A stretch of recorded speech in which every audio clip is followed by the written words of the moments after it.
কিয়ামতের ময়দানে বহু মানুষ বিভিন্ন হাইওয়ানের রূপ ধরে উঠবে, বিভিন্ন হাইওয়ানের রূপ ধরে উঠবে, মানুষের রূপ ধরে উঠবে না। কেউ কুকুরের মতো, কেউ শিয়ালের মতো, কেউ বাঘের মতো, কেউ বা সিংহের মতো বিভিন্ন জীব জানোয়ারের সুরত ধরে হাসরের ময়দানে উঠবে। যেই মানুষটার কাছে দুনিয়াতে যেই হাইওয়ানের রূপ, যেই হাইওয়ানের বৈশিষ্ট্য যার মধ্যে বেশি ছিল, হাসরের মাঠে আল্লাহর দরবারে ওই হাইওয়ানের রূপ ধরে উঠবে। কুকুরের মধ্যে একটা নিকৃষ্ট বৈশিষ্ট্য হলো কুকুর হিংসা করে, কাউকে সে মানতে পারে না। তার মতো আরেকটা কুকুর, এই কুকুরটারে সে কখনো জায়গা দেয় না। তার এলাকা দিয়ে যদি অন্য কুকুর ঢুকে, ওই এলাকার কুকুর সেটা বরদাস্ত করতে পারে না। মরা গরু যদি একা পায়, ভালো করে কুকুরে জানে সে এই মরা গরুটা একা খাইতে পারবে না, এরপরও সে কাউকে শরীক করতে রাজি। এই খাসলত যেই মানুষের কাছে থাকবে, হাসরের মাঠে কুকুরের সুরত ধরে উঠবে। নাউজুবিল্লাহ, জোরে কর। বেহায়া, বেলাদ, বেশরম, হায়া নাই, শরম নাই, এমন মানুষগুলি শুয়োরের সুরত ধরে হাসরের মাঠে উঠবে। শাহ ওয়ালিউল্লাহ মুহাদ্দিস দেহলভী রাহমাতুল্লাহি আলাইহি রুমাল চোখের উপরে ফালাইয়া চেহারা ঢাইকা তিনি বয়ান করতেন। মানুষ দেখতেন না, রুমাল দিয়ে মুখ ঢাইকা বয়ান করতেন। একজন জিজ্ঞেস করলো, হযরত এইভাবে চেহারা ঢাইকা বয়ান করেন কেন? আল্লাহর ওলি কয় কারণ আছে। কয় কারণটা কোয়া লাগবে। আল্লাহর ওলি কয় না, কোয়া যাবে না। কয় না, আমারে কইতে হবে। আল্লাহর ওলি কয় তাহলে তুমি যদি জানতেই চাও, আমার রুমালটা তোমার মাথায় দাও, আমার রুমালটা তোমার মাথায় দাও। যেই মাত্র লোকটার মাথার মধ্যে তিনি রুমালটা দিয়া দিলেন, তাকায় দেখে মানুষ একজনও বসা নাই, দুই একজন মানুষ বসা, বাকি সব হলো কেউ কুকুর, কেউ বানর, কেউ শুয়োর, এইভাবে বিভিন্ন আকৃতির মানুষগুলার সামনে বসা। কারণ এই মানুষের মধ্যে যেই হাইওয়ানের বৈশিষ্ট্য আছে, এই মানুষটা ওই হাইওয়ানের রূপ ধরে বসা। নাউজুবিল্লাহ। এজন্যই আল্লাহ পাক আর রহমান আল্লামাল কুরআন খালাকাল ইনসান। আমি আল্লাহ, আমার নামই রহমান, আমার রহমের ভিতরে সবচেয়ে বড় রহম হলো কোরআন শিখাইছি। জোরে কোন সুবহানাল্লাহ। আমি আল্লাহর রহমের ভিতরে সবচেয়ে বড় রহম কোরআন দিয়েছি। কোরআনওয়ালা জিন্দেগি যার ভিতরে থাকবে সে মানুষ। এজন্যই মানুষ সৃষ্টির কথা আল্লাহ পরে নিলেন, কোরআন শিক্ষার কথা আগে আনলেন। যার মধ্যে কোরআনের জিন্দেগি পাওয়া যাবে না, হালাল হারামের জিন্দেগি পাওয়া যাবে না, জায়েজ না জায়েজের কোনো বিধান পাওয়া যাবে না, ওই মানুষটাকে আল্লাহ মানুষ কইতে রাজি না। কি কয়? হাইওয়ান। কি কয়? জানোয়ার। সের মতো আল্লাহ নিজে কয়, ওয়ালাকাদ যারানা লিজাহান্নামা কাসীরাম মিনাল জিন্নি ওয়াল ইনস লাহুম কুলুবুল লা ইয়াফকাহুনা বিহা ওয়া লাহুম আ'য়ুনুল লা ইউবসিরুনা বিহা ওয়া লাহুম আযানুল লা ইয়াসমাউনা বিহা উলাইকা কাল আনআম বাল হুম আদাল। রব্বুল আলামিন কয়, তোমরা দেখতেছো এদের চোখ আছে, কিন্তু আমি আল্লাহ দেখি চোখ নাই। তোমরা দেখতেছো কান আছে, কিন্তু মূলত কান থাইকাও নাই।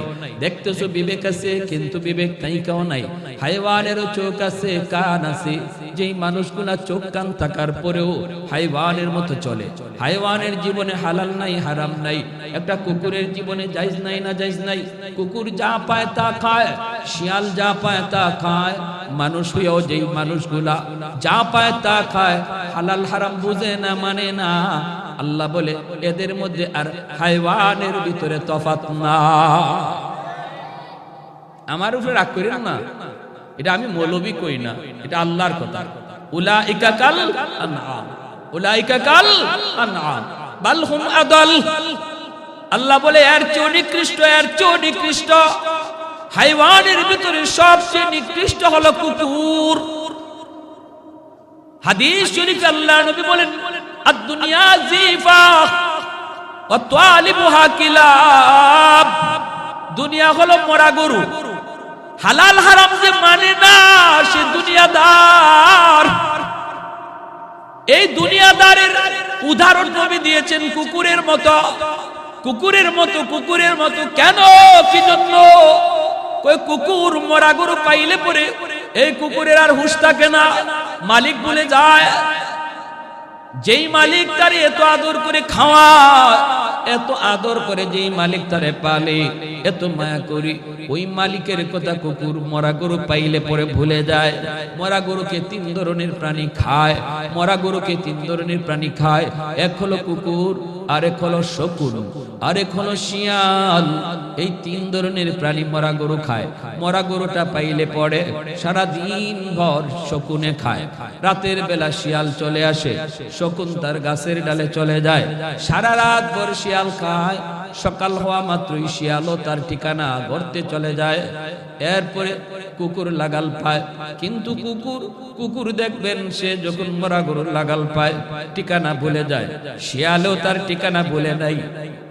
যেই মাত্র রাত শেষ, শিয়াল তার ঠিকানা গর্তে যায়, শকুনও তার ঠিকানা ভুলে না।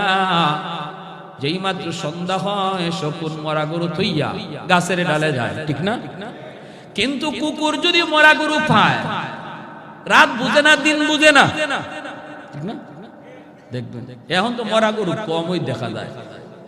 আগে ছোটবেলা দেখতাম, বিশেষ করে আমার বাড়ি তো সিলেট এলাকার হাওর বেশি, নানার বাড়িতে যাইতাম, গেলে পরে এরকম গরু খুব বেশি মরত। আর ও শকুনের সাথে খুব ঝগড়া করতাম, আমি শকুনের সাথে খুব ঝগড়া করতাম। যাইয়া শকুনের কাছে গিয়া বাড়াবাড়ি করতাম, শকুনে আমারে দৌড়াইতো, আবার শকুনটা আমি দৌড়াইতো, এইরকম আছিল। কিন্তু দেখতাম কি সবই ঠিক। কোন সময় রাত্রে যদি আসছি, রাতের বেলা আসছি, মরা গরুর পাশে আইলে দেখা যায় কুত্তার ব্যবহার দেয়। আরে শিয়ালও গেল তার ঠিকানায়, শকুনও গেল ঠিকানায়, কিন্তু কুকুরে এ মরা গরু পাইলে সব শেষ। কোন মালিককে খাওয়াইলো, কোন মালিককে দুধ কলা খাওয়াইলো, কোন মালিককে তারে নিজের হাতে গোসল করাইলো, কোন মালিকে তারে দুধ ভাত খাওয়াইলো, সব বুইলা মরা গরু আছে আর কুত্তা আছে, ঠিক না? এজন্য আল্লাহ নবী রহমতের নবী কয়, যে মানুষটা দুনিয়া পাওয়ার পর মালিক ভুলে যায়, দুনিয়ার রং তামাশা ভোগ বিলাস হালাল হারাম না বুঝা, হারাম টাকা পাওয়ার পরে সুদের টাকা, ঘুষের টাকা, মানুষকে মাইরা খাওয়ার টাকা পাওয়ার পর যেই মানুষটা আল্লাহকে ভুলে যায়, আল্লাহকে ভুলে যায়, ওই মানুষের ভিতরে আর কুকুরের মধ্যে কোনো তফাৎ নাই, ঠিক না? সে তো তখন কোন মালিকে তারে এতদিন পাললো, কোন মালিকে তারে মায়ের পেটে খাওয়াইলো, কোন মালিকে তারে আস্তে আস্তে বড় করলো, কোন মালিকে তারে এত সুন্দর চেহারা দিল, কোন মালিকে তারে এত সুন্দর দাঁত দিল, মায়ের পেট থেকে দুনিয়াতে আসলো, মায়ের পেটে থাকলো, খাবার কেমনে মালিক পৌঁছাইলো, সেই মার গর্ভ থেকে দুনিয়া আসার পর কোন মালিক তারে খাওয়ার ব্যবস্থা করলো, কত সুন্দর করে ব্যবস্থা করলো। মায়ের পেটে থাকতে খাইছে এক পথে এক লাইনে, আর মায়ের পেট থেকে দুনিয়া আসার পর খাওয়ার লাইন দিয়ে দিছে আল্লাহ দুইটা। মায়ের বুকের দুধ বাচ্চাটা খায়, সেই দুধটা বেশি গরমও নয়, বেশি ঠান্ডাও নয়, ঠিক কিনা? এত সুন্দর করে যেই মালিক তারে পাললো, যেই মালিক তারে খাওয়াইলো রে যুবক, ওই মালিকের কথা ভুইলা যেই মানুষটা মালিককে ভুইলা শুধু দুনিয়া দুনিয়া হালাল হারাম না বুঝা থাকে, আল্লাহর নবী কয় এর ভিতরে আর মরা গরুর মধ্যে কোনো তফাৎ নাই। এজন্যই আল্লাহ বলেছেন বালহুম আদাল, বালহুম আদালের তাফসীর করেছেন আল্লাহর নবী তার হাদিসে, আদ-দুনিয়া জিফা ওয়া তালিবুহা কিলাব। আল্লাহু আকবার। এজন্য আমার ভাইয়েরা, বন্ধুরা মনে রাখবেন, ভাইরে মনে রাখবেন, আল্লাহর কোরআন মানুষকে মানুষ বানায়, আল্লাহর কোরআনের জিন্দেগি মানুষকে মানুষ বানায়। যেই মানুষগুলা কোরআন ওয়াল মতো জিন্দেগি মতো চলে, যারা স্কুল কলেজে পড়ে, এরাও মানুষ হইতে পারে। মানুষ হওয়ার সুযোগ একটাই, সেটা হলো কোরআন মতো জিন্দেগি পরিচালনা করা। ডাক্তার হওয়ার পরে যদি হালাল হারাম মানে, ইঞ্জিনিয়ার হওয়ার পরে যদি হালাল হারাম মানে, উলামায়ে কেরামের সাথে সম্পর্ক রাখে, আল্লাহর কোরআনের বিধিবিধান মতো যদি জীবন পরিচালনা করে, এই ডাক্তার হইয়াও সে আদর্শ ডাক্তার, সে আল্লাহর তালিকায় মানুষ। আর যেই মানুষটা হালাল হারাম মানে না, সে যত বড় দুনিয়ার মানুষের কাছে লিডার হোক, আল্লাহর কাছে মানুষের খাতায় নাম নাই। আর রহমান আল্লামাল কুরআন খালাকাল ইনসান। এ ভাই, আজ থেকে 300 বছর আগের ঘটনা। মালদ্বীপ নামে একটা দেশ বিশ্ব মানচিত্রে আছে। এই মালদ্বীপের মানুষ তারা সব ছিল মূর্তি পূজারী, অগ্নি পূজারী। ওই মানুষগুলি অগ্নির পূজা করত, আগুনের পূজা করত। এই মানুষগুলা তারা একদিন, এই মালদ্বীপের মানুষ জেলেরা বেশি বেশি এরা মাছ ধরতো, সাগরে নামে মাছ ধরতো। মাছ ধরতে নামছে জেলেরা, হঠাৎ করে তাকায় দেখি একটা কাঠের উপরে ছোট্ট একটা বালক, 8 বছর 9 বছরের একটা বালক কাঠের উপরে ভাসতেছে। অর্থাৎ একটা জাহাজ, সৌদি আরবের জাহাজ এসে ডুবে গেল রে যুবক। ওই জাহাজের ভিতরে যতগুলি মানুষ ছিল সবাই মারা গেছে, কিন্তু একটা বালককে আল্লাহ কুদরতি ভাবে বাঁচায় নিছে, যেই বালকের সিনার মধ্যে 30 পারা কোরআন। 7 বছর 8 বছর বয়সী কোরআনের হাফেজ হয়নি না হয় না? জোরে কর না, হয়নি না হয় না? 1 বছরও লাগে না, মাত্র 6 মাস, কোথাও 6 মাসও লাগে না, 3 মাসও হাফেজ হয়ে যায়। এটা বাহাদুরি করে সম্ভব? এটা কার দান? জোরে বলেন কার?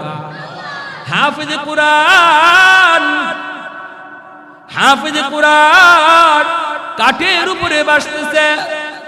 আল্লাহ নবীর দেশের মানুষ মালদ্বীপের জেলেরা নৌকায় তুইলা তারে বাঁচাইয়া বাজারে বিক্রি করবে গোলাম বানায়া। বাজারে উঠাইলো। মালদ্বীপের মানুষ তো এত সুন্দর নয়, কিন্তু এই বালকটা তো এত সুন্দর, পূর্ণিমার চাঁদের মতো চেহারা হবেই তো, কারণ আমার নবীর দেশে জন্ম, ঠিক না? বাজারে উঠাইলো, বিক্রি করবে। যে মানুষগুলা কিনতে আয় অনেক চড়া দাম চায়, কেউ নিতে পারে না। হঠাৎ করে একজন মহিলা, হিন্দু মহিলা, মূর্তি পূজারী, অগ্নি পূজারী, ওই মহিলা খবর পাইল মহিলার অনেক ধন আছে, দৌলত আছে, সম্পদ আছে, কিন্তু তার ছেলে সন্তান নাই, আছে শুধু একটা মেয়ে সন্তান। এই চিন্তা করলো মেয়েটাকে বিয়ে দেওয়ার পর স্বামীর বাড়ি চলে যাবে, আমাকে বৃদ্ধ বয়সে কে পালবে, আমাকে কে খাওয়াবে, একটা ছেলের তো আমার প্রয়োজন। অতএব এই ছেলেটাকে আমি যা পয়সা লাগে কিনে আনব। মহিলা পয়সা নিয়ে বাজারে হাজির হয়ে গেল। জেলেদেরকে বলতেছে কত টাকা লাগবে, নেও আমার কাছে বিক্রি করো। বিক্রি করে নিয়ে আইসা কয়, বাবা তুমি আমার গোলাম না, তুমি আমার পুত্র, তুমি আমার ছেলে, আমি তোমার মা।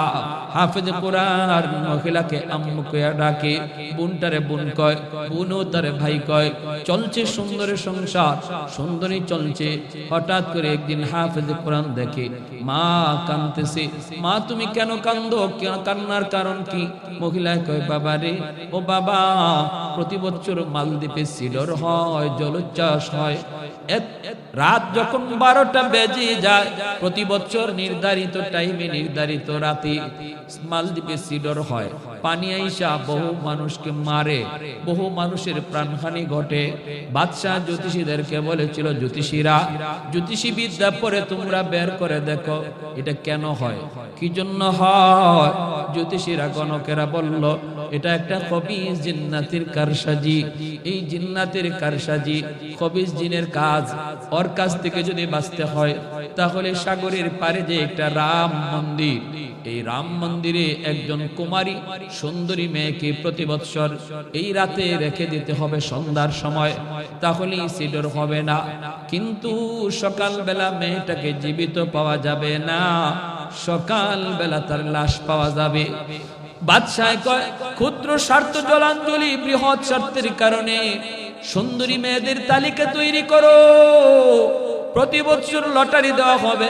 এই লটারিতে যেই মেয়েটার নাম উঠবে তারই আমরা মন্দিরে রেখে দিব। ওই খবিস জিনের ভোগ দিব, খবিস জিন্নাতের ভোগ দিব। তাহলে সিডর হবে না। বাবারি এই বছর লটারিতে নাম উঠে গেছে আমার একমাত্র মেয়েটার। ও বাবা, সন্ধ্যা হওয়া মাত্রই আমার মেয়েটাকে ওরা জোরপূর্বক ধরে নিয়ে যাবে, এজন্য আমি মা কাঁদতেছি। বাবা বলো না, আমি মা কেমন করে সেটা সহ্য করব? আমি তো মা। কোনো মা সন্তানের মৃত্যু চোখের সামনে দেখতে পারে না, কোনো বাবা সন্তানের মৃত্যু চোখের সামনে সইতে পারে না।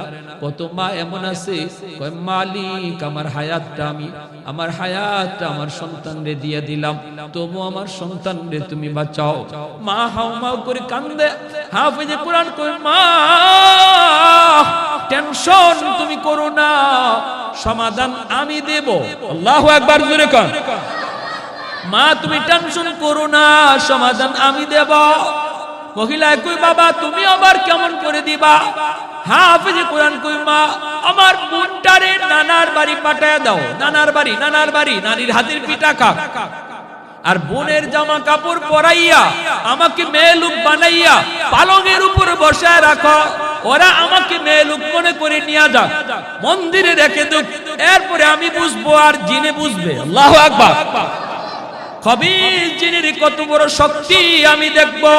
মহিলা কই, না বাবা, আমি তোমাকে হাতছাড়া করতে পারি না, কারণ আমার মেয়েটা বিয়ের পরে তো চলে যাবে, তুমি তো আমাকে পালবে, তুমি তো আমাকে খাওয়াবে, আমি তোমাকে মৃত্যুর ঘাটে দিতে পারি না।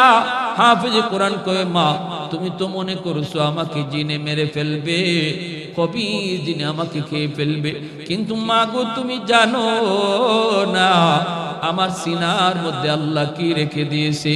আমার সিনার ভিতরে 30 পারা কোরআন, যে কোরআনের পাওয়ার জিন্নাতের পাওয়ারের চেয়ে 1000 গুণ বেশি।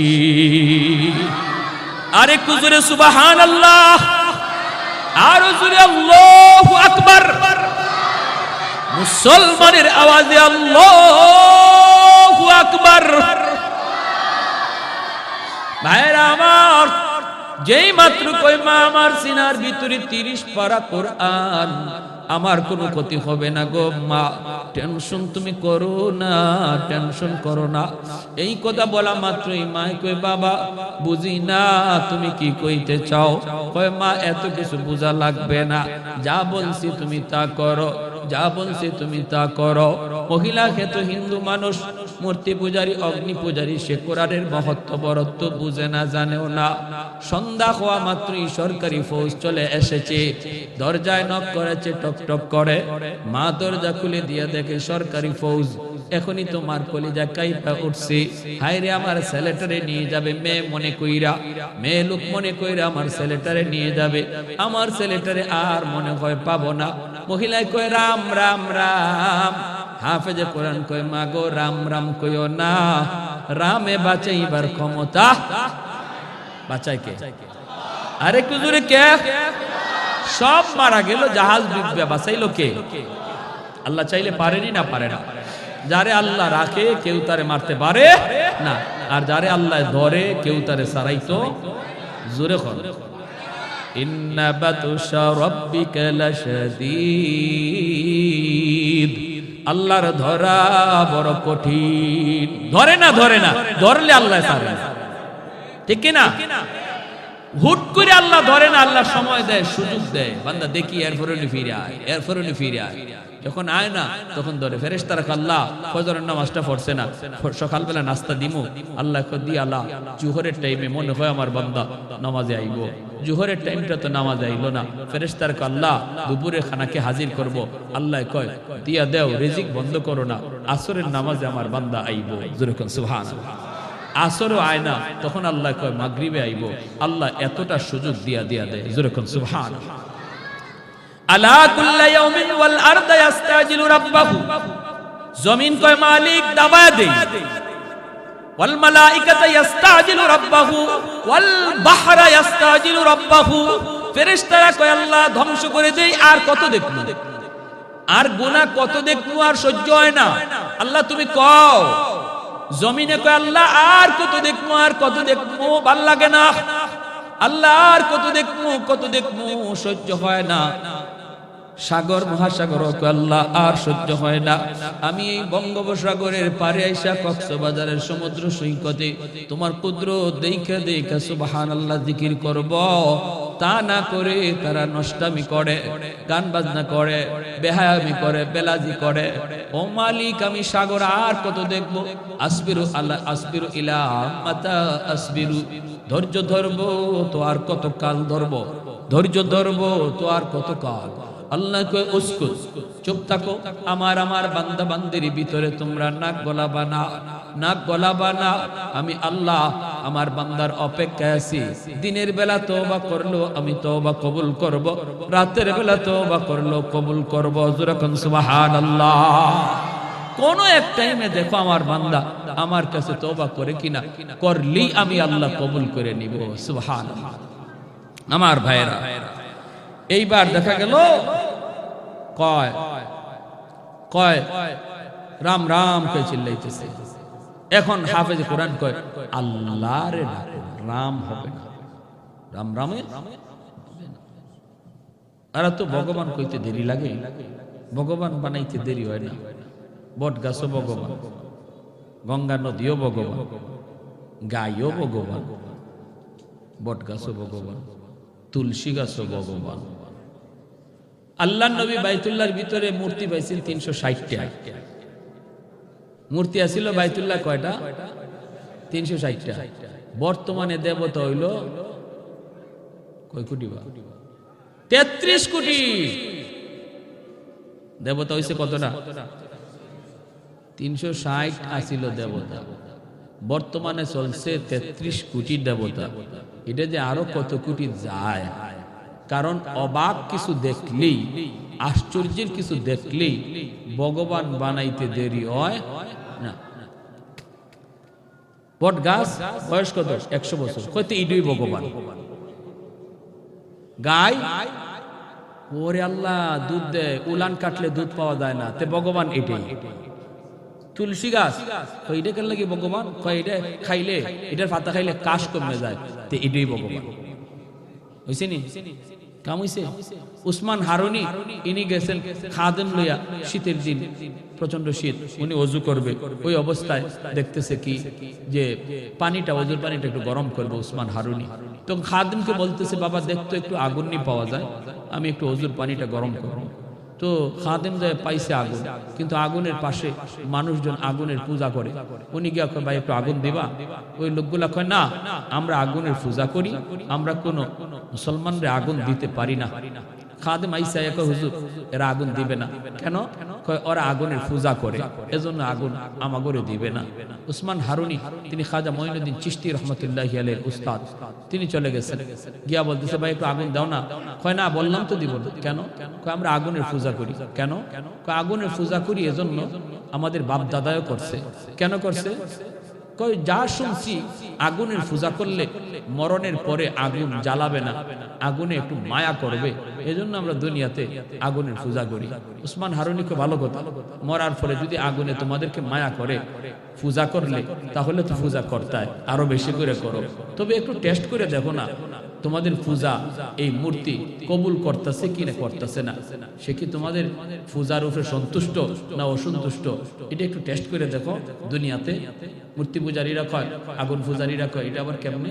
উসমান হারুনি কয়, আঙ্গুলটা আগুনের মধ্যে দিয়া দেখো আঙ্গুল জ্বালায় কিনা, যদি আঙ্গুলটা না জ্বালায় তাহলে বুঝবা তোমাদের উপরে আগুন সন্তুষ্ট, মরণের পরেও জ্বালাবে না। আর যদি দুনিয়াতে আঙ্গুল জ্বালায় তাহলে বুঝবা এই পূজায় কাম হইতেছে না, মরার পরে আঙ্গুল না খালি পুরা বডি জ্বালায় আসার করবো। এই অগ্নি পূজারীরা কই রে, মৌলবী তো বড় চালাক রে, আইসা আমার করে আগুন দিয়ে জ্বালাইতো। কয় মেয়ে আগুনের অভ্যাসই তো জ্বালানো, আগুনের মধ্যে যা দেয় তাই তো জ্বলে, আগুনের স্বভাবটাই তো জ্বালানো। উসমান হারুনি কয়, না, আগুনের স্বভাব জ্বালানি না, আগুন তার মালিকের কথায় চলে, মালিক যদি ইশারা দেয় জ্বালায়, যদি ইশারা না দেয় জ্বালায় না। এজন্য ইব্রাহিম খলিলকে জানায় নাই, মুসা কালিমুল্লাহকে তুর পাহাড়ে জ্বালায় নাই। অগ্নি পূজারীরা কয়, মিয়া মুসা ইব্রাহিম বুঝি না, তুমি কিছু পারবাইনি দেখাও, আমরা যা দেখি আগুনে জ্বালায় না, আগুনে জ্বালায়। উসমান হারুনি কয়, তাহলে দেখবা।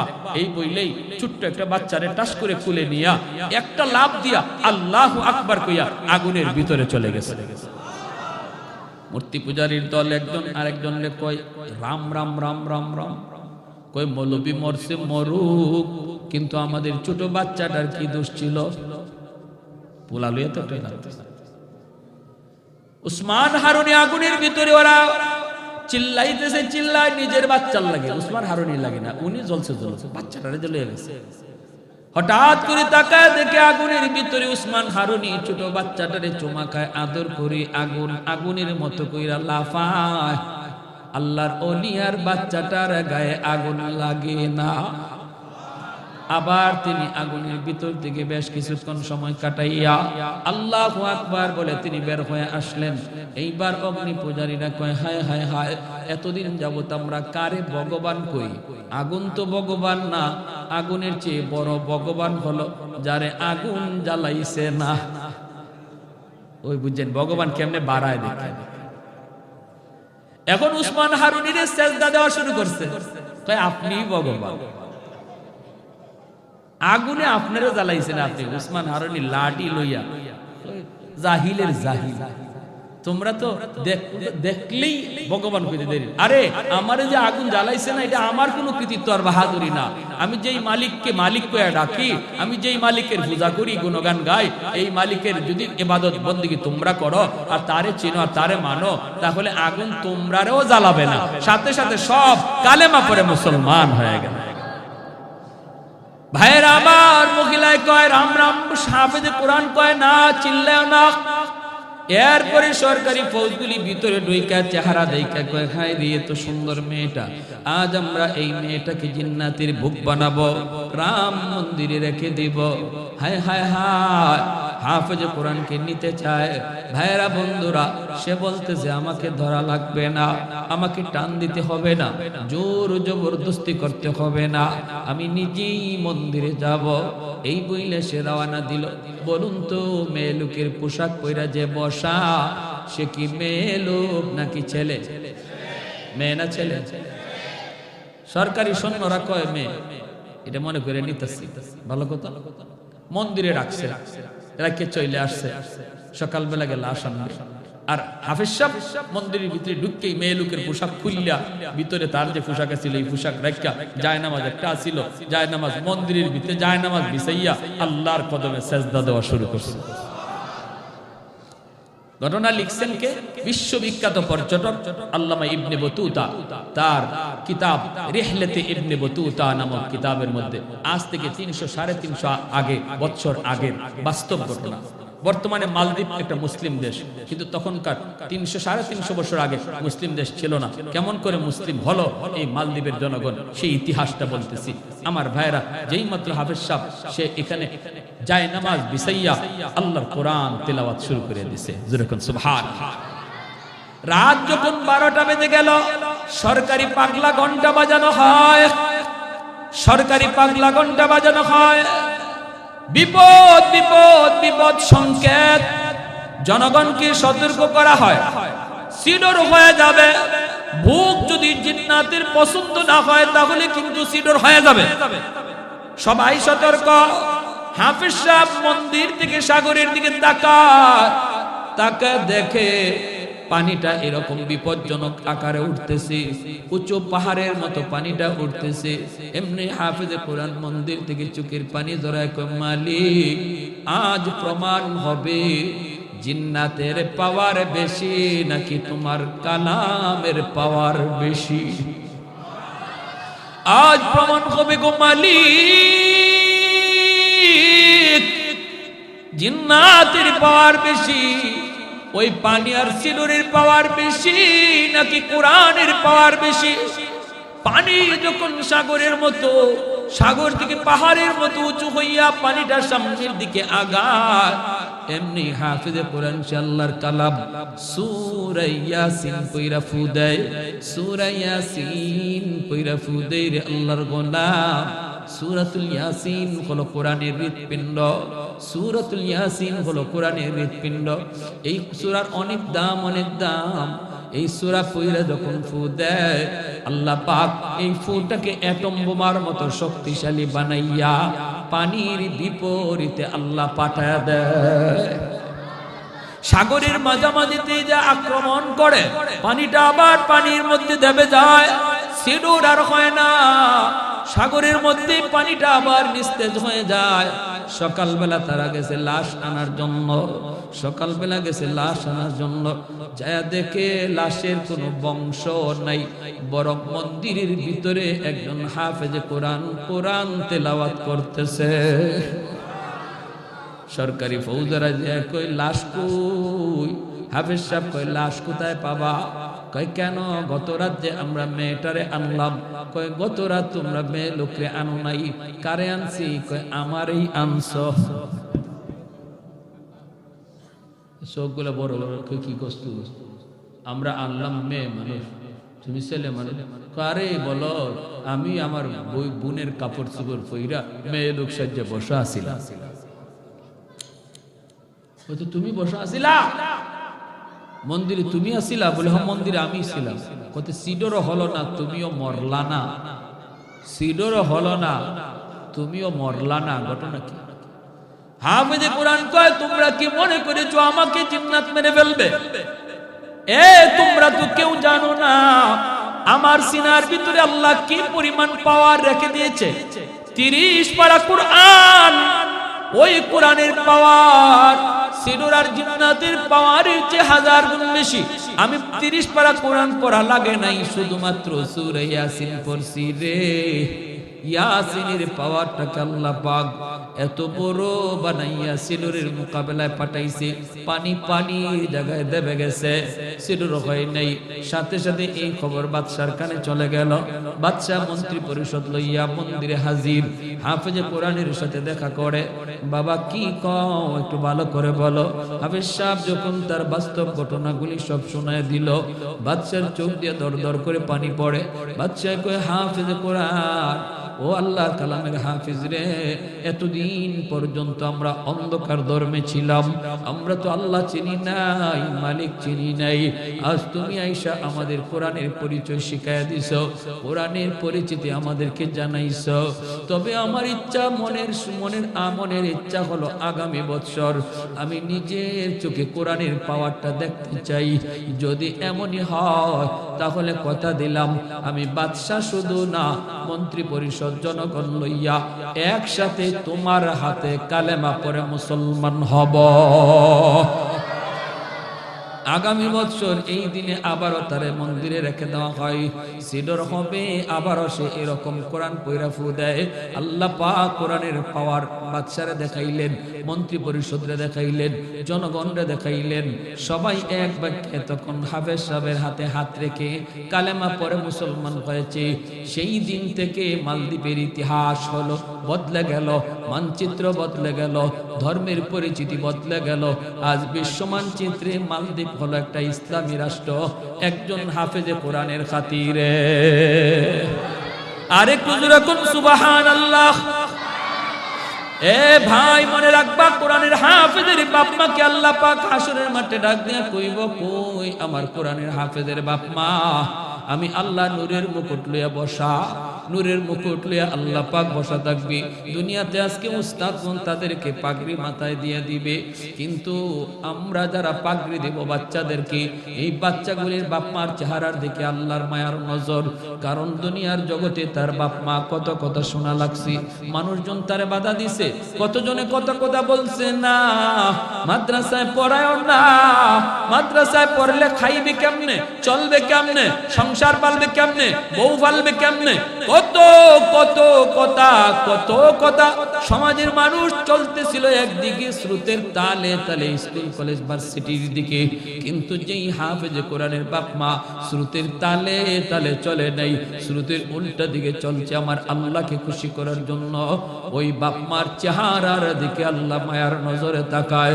কিয়ামতের ময়দানে আল্লাহ পাক এরকম একটা পাগড়ি লইয়া দাঁড়ায় থাকবে আর বলবে, আসো দুনিয়াতে তোমাদের সন্তানের মাথায় পাগড়ি পরাইছে মানুষ, আজ হাসরের মাঠে পাগড়ি পরাবো তোমরা বাপ মার মাথায় আমি আল্লাহ নিজে।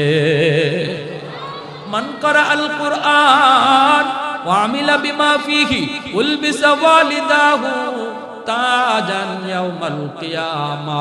এজন্য ধন্য ওই বাপ মা যেই বাপ মার সন্তান আজকে পাগড়ি নিবে, ধন্য ওই দাদা, ধন্য ওই দাদি যেই দাদা দাদির নাতিটা আজকে পাগড়ি নিবে। ভাইরে জন্য মনে রাখবা, সন্তান কিন্তু রেখে যাব আমি আপনি কবরে।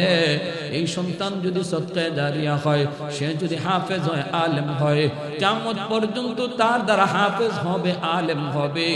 আমার গুনার কারণে যদি আমি কবরে শাস্তি পাই, আমার আওলাদের খাতিরে আল্লাহ কবরকে জান্নাতের বাগান বানাবে। ছোট বাচ্চাটা বাবার কবরের পাশে গিয়ে ইয়াসিন তেলাওয়াত করি, ছোট বাচ্চাটা দাদার কবরের পাশে গিয়ে ইয়াসিন তেলাওয়াত করি, আল্লাহ পাক কবরের আযাব মাফ করে জান্নাতের বাগান বানায়। আর যদি সন্তানটারে তুমি দিন না শিখাও, বাবার কবরের পাশ দিয়া গান গায়া গায়া চলে যাবে, মোটো দিলের মধ্যে লাগবে না। আমার সন্তান আমার কবরের পাশে গান গাইবে না তেলাওয়াত করবে, সিদ্ধান্ত নিবে বাপ মা। জোরে কোন ঠিক না? সিদ্ধান্ত নেবে বাপ মা। বাপ মার সিদ্ধান্ত যদি সঠিক হয়, সন্তান মা বাবার কবরের পাশে ইয়াসিন তেলাওয়াত করবে। বাপ মার সিদ্ধান্ত যদি রং হয়, বন্ধু বান্ধব নিয়ে গান গায়া মোবাইল টিপে টিপে চলে যাবে, পাশেই বাবার কবর, মায়ের কবর একটু দিলে বাঁচবে না। ভাইরে, এমন সন্তান দুনিয়ায় রাখার কোনো অর্থ নাই। সন্তান দুনিয়াতে জন্ম দেওয়ার, সন্তান দুনিয়াতে রেখে যাওয়ার, বাপ মার জন্য বহুত বড় সম্পদ হওয়া চাই সদকায়ে জারিয়া। আমি আমার গুনার কারণে আটকা পড়ে গেল, সন্তানের উসিলায় যেন আল্লাহ মাফ করে দেয়। ঠিক কিনা? জোরে কোন, আরো জোরে কোন ঠিক কিনা? প্যারে হাজিরিন, এজন্য আর লম্বা করতে পারলাম না। প্রত্যেকে আমরা এই খেয়াল রাখবো, আমার আওলাদ যেন কোরআনের হাফেজ হয়, আমার আওলাদ যেন মুফতি মুহাদ্দিস আলেম হয়। যদি এই নিয়ত করে সন্তানকে মাদ্রাসায় দেই, আমি বাবা হওয়ার শর্ত, আমি মা হওয়ার শর্ত। আল্লাহ আমাদের সবাইকে অল্প কথাগুলো আমল করার তৌফিক দান করুন।